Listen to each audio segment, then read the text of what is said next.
Yun, magandang araw po sa inyo lahat. Welcome po sa Makapili TV. Eto na po, tinutuon na nga po ni Senator Ontiveros yung kanyang banta. Nakakasuhan nga po niya yung mga nagpapakalat na mga video ni alias Rene. Kung inyong patatandaan, itong alias Rene na to, siya po yung naglabas sa tao na to na nagsasabi nga testigo laban kay Pastor Kibuloy sa mga Duterte. Kaya nga hanggang ngayon, di ba, nakakulong si Pastor Kibuloy. Ngayon, naglabas ng video si alias Rene. Sinasabi nga niya na pinilit lang siya ni Senator Ontiveros na tumistigo kapalit nga daw ng bayad. So, ibig sabihin, inoperan siya para tumistigo laban kay Kibuloy. Ngayon, doon sa press ko ni Senator Ontiveros, dahil nga naglabas ng video si alias Rene, nagbanta si Ontiveros, nakakasuhan nga po yung mga nagpapakalat ng video niya, at yun ay tinarget nga niya yung mga vloggers. So ito, panoorin po natin para malaman natin kung sino-sino ba yung mga vloggers na kinasuhan dito ni Ontiveros. So panoorin po natin, pero bago ang lahat, maglalambing lang po ako ng konti sa inyo. Baka hindi pa kayo nakasubscribe sa Makapili TV. Baka pwede naman pong pakipindot po muna yung subscribe button. At the same time, palike na rin po ng video. Wala naman pong bayad yan. Kaya, pindot na. So ito, panoorin po natin itong balitan to. Naghaya ng reklamo sa National Bureau of Investigation si Senadora Risa Ontiveros laban kay Michael Maurilio o alias Rene na tumestigo noon laban kay Pastor Apollo Kibuloy. Inireklamo rin ni Ontiveros sa mga nasa likod ng video ni alias Rene at ang mga nagpakalat umano nito. Pumalag naman ang ilang inireklamo ng senadora. May unang balita si John Consulta. Pebrero noong nakarang taon, nagbigay testimonya ang isang alias Rene sa Senate Committee hearing laban kina Pastor Apollo Kibuloy, dating Pangulong Rodrigo Duterte at Vice President Sara Duterte. Pero nitong Hunyo, lumabas ang video ni Michael Maurilio na nagpakilalang siya si alias Rene at sinabing tinakot at binayaran lamang umano siya ni Senator Risa Ontiveros para tumistigo. Mariing itinanggi ito ng senadora. Sabay lapag ng mga resibo o screenshot ng mga mensaheng nagpapakitang si Maurilio umano ang ilang ulit na lumapit sa kanyang opisina at nag-volunteer na tumistigo. Inireklamo ni Ontiveros ng cyber libel si Maurilio sa NBI.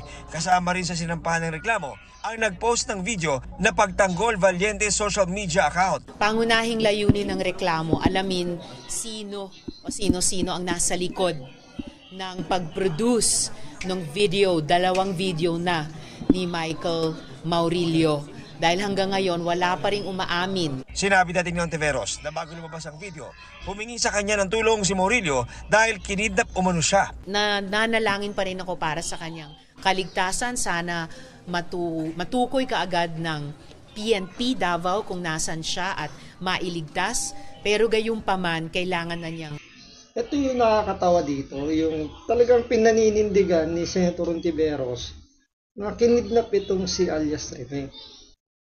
Yung pagkidnap, detalyado, alam kaagad ng mga pulis kung saan sila magsisimulang hanapin si alias Rene.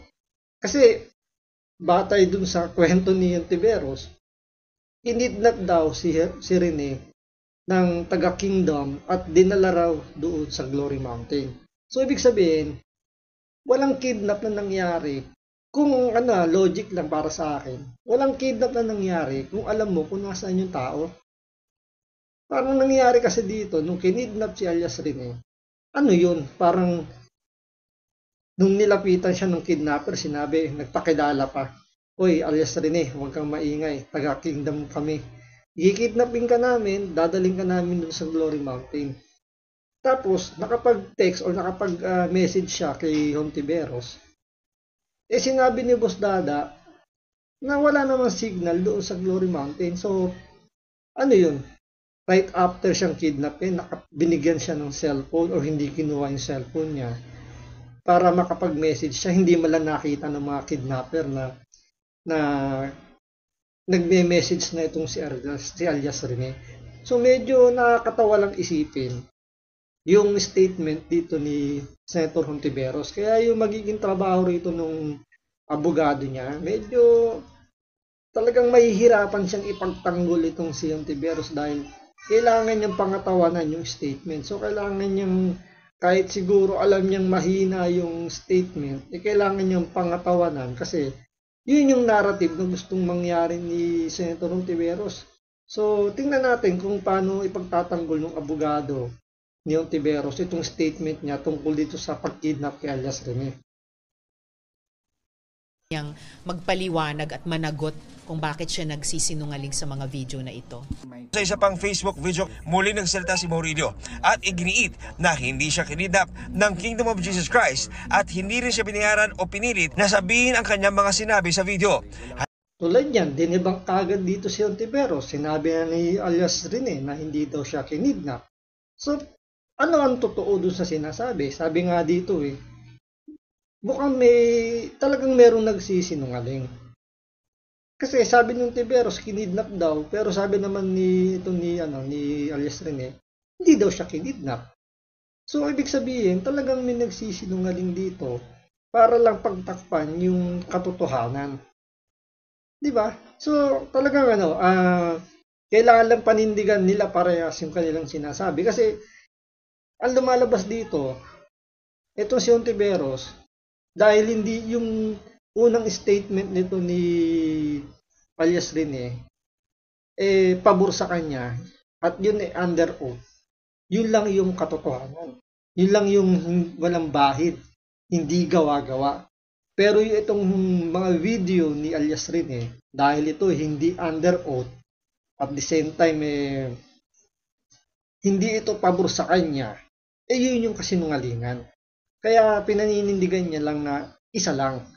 Yung unang statement lang dito ni alias Rene, yung totoo kasi yun, nanumpa siya at pwedeng kasuhan itong si alias Rene. Handa raw siyang panindigan ang kanyang mga sinabi. Pinabubulaanan rin niya ang mga nilabas ng umano'y mga patunay na siya ang naunang nakipag-ugnayan sa opisina ng senadora. Wala pong katotohanan yung mga claims ni Senador Risa sa kanyang press con. Ito lamang ay pamamaraan ni Senador Risa upang ako ay makuha ulit at patahimikin. Sinusubukan pa namin hinga ng pahayag ang nasa likod ng pagtanggol Valiente social media account. Inireklamo rin ni Ontiveros ang 13 taong anyay nagpakalat ng umano'y mapanirang video ni Maurilio. Para imbestigahan din sa pamamagitan ng reklamo ito, yung mga vlogger na pinamumudmod at dinadagdagan pa ang mga kasinungalingang nakalagay sa mga video ni Michael Maurilio. Hindi ako papayag sa ganitong mga pagsisinungaling, mga mapapanganib na pagsisinungaling, lalo na't ang tinarget ay hindi lang ako, ang tinarget ay ang mga witnesses, ang tinarget pati mga staff ko, tinarget ang Senado mismo. Naglabas ng pahayag ang ilan sa mga sinampahan ng reklamo. Sabi nina Trixie Cruz Angeles at Ahmed Pagdinawan, hindi nila ipinakalat ang video ni Maurilio. Pero nagsagawa raw sila ng social media live para talakayin ang mga sinabi ni Maurilio. At para raw patas, tinalakay din nila ang tugon ng senadora. Bahagi raw ito ng free speech. Ayon naman kay Sas Rogando Sasot, nalaman lang niya ang tungkol sa video ni Maurilio sa GMA News. Sabay puntong kung libelous na ibahagi ang video, ganon din daw dapat sa media. Sabi ni Joy Cruz, dapat mag-focus ang senadora sa pagsagot sa mga aligasyon ni Maurilio. Isa lamang daw siyang political observer at may karapatang magpahayag ng opinyon. Sinusubukan pa namin kunan ng pahayag ang iba pang mga sinampahan ng reklamo. Ito ang unang balita. Ito lang kasi nakakatawa rito. Sinasabi niya yung mga vloggers na kinasuhan niya dahil daw nagpapakalat ng fake news. Pero kung pag pinanood mo naman yung mga vlog nitong mga vloggers na to, nagbigay lang sila ng reaksyon tungkol dito sa nilabas na video ni alias Rene. So walang pinagkaiba sa ginagawa ng mga mainstream media na video ng isang expose, sabi natin itong ginawa ni alias Rene, inilabas sa mainstream media, nagbigay sila ng balita. Ngayon, itong mga vloggers, siyempre abangers yung mga yan So, hinintay nila kung ano yung ilalabas ng balita ng mga mainstream media o iba naman, nagre-react agad doon sa video na nilabas nung alias Rene. So, nagbigay lang sila ng komentaryo, kumbaga ina-analyze nila kung may katotohanan ba yung mga sinasabi ni alias Rene.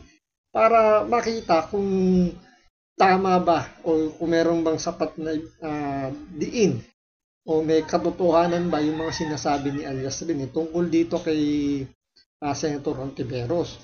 At ang nakakapagtaka, bakit itong si Atty. Topacio na sinasabi, ito lantaran sinabi niya na strike 3 ka na, talagang meron ka ng pattern, may ginagawa ka talagang ganyan na nagtatanim ka ng mga peking witness. So bakit hindi niya sinamang kasuhan si Atty. Topacio? Siguro natatakot siya dahil may hawak na alas. Itong si Topacio kasi hinahamon nga niya na sampahan siya ng reklamong libel eh. Pero bakit hindi siya sinampahan ng kaso dito ni Ontiveros? Tapos, ito pa nakakatawa. Yung mainstream media hindi niya isinama sa reklamo niya. Mga vloggers lang yung sinama niya sa reklamo. Kasi siguro iniisip niya, itong mga vloggers na to, wala naman tong mga kumbaga wala silang law firm na mag-aasikaso nung reklamo. Hindi kagaya pag yung mainstream media, kapag sinampa niya ng reklamo, meron yung mga law department na sasalo nung reklamo niya. At the same time, may balik sa kanya yun. Diba? Magka-counter charge yung mga kumpanya at mas malaki yung hihinging bayad ng mga to once na nakalagkad yung pangalan ng kumpanya nila. Hindi kagaya siyempre pag vloggers lang yung kakasuhan niya, humingi man ng damages yan, hindi ganun kalaki yung posibleng maigran kung sakasakali silang manalo sa kaso. Kaya, kumbaga dito, ang habol lang dito ni Ontiveros, palagay ko lang, abalahin lang yung mga vloggers dahil alam niya kasi na itong mga vloggers na to, dadaliin siya nito hanggang 2028. Kasi nga may pangarap itong si Ontiveros na na tumakbong bilang presidente. Kasi napakalaking opportunity sa kanya na siya yung mapiling frontliner sa pagiging presidente, hindi si Leni Robredo. Siyempre, babaha ng pondo yan, sigurado yan. At nasa sa kanya yan kung paano niya gagastusin yung yung campaign funds niya. Nasa sa kanya yan, dadaan lahat sa kanya yung mga campaign funds. At kung sakasakali nga namang mapagbigyan ng pagkakataon. Halimbawa, sabihin lang natin na talunin niya si VP Sara sa presidential election. Di, alam mo yun, yung magiging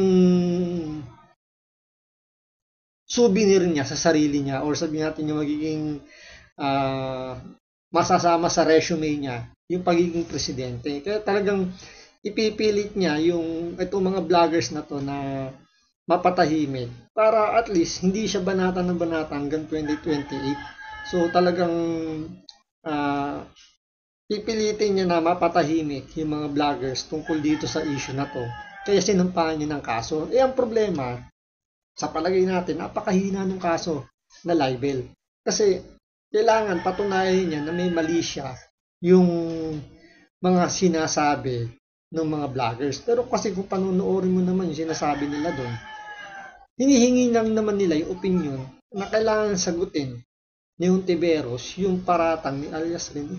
Wala naman silang sinabi doon na hindi sinabi ni alias Rene. Kasi si alias Rene may sabi na binayaran lang siya para magsalita. Para kay Pastor Kibuloy, di ba? Para mapakulong.